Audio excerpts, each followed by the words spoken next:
Mechman alternator swap on a Chevy small block with a March pulley setup.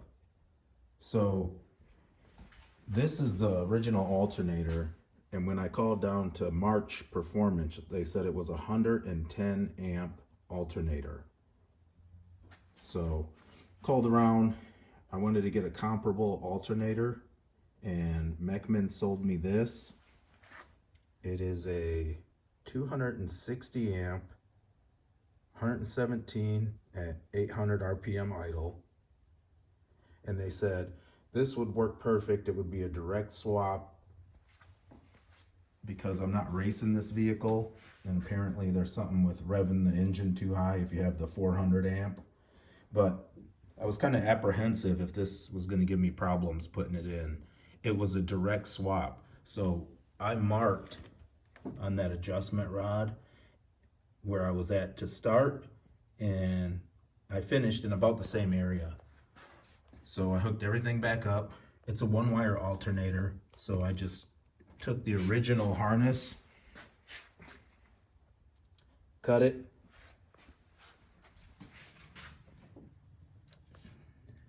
that's cooling down right now before I put that cover back on, that loom, and I just spliced it.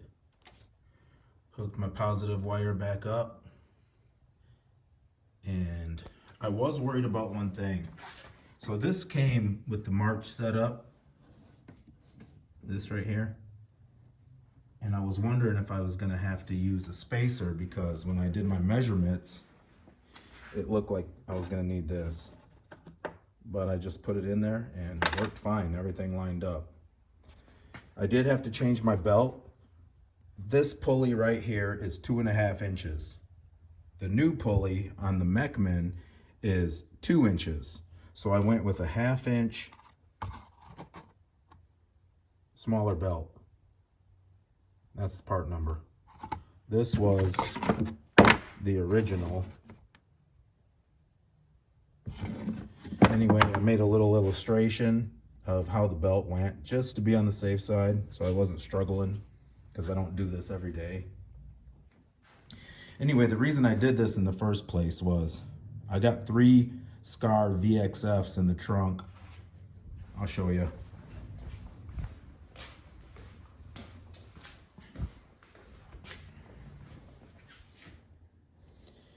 And I believe they're 1500 watts RMS each.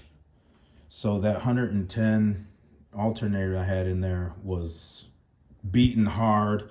I got a secondary Optima battery in the trunk, interstate up front, and that's the slab I'm pushing. I got that off Amazon. I'm running that Rockford for my highs.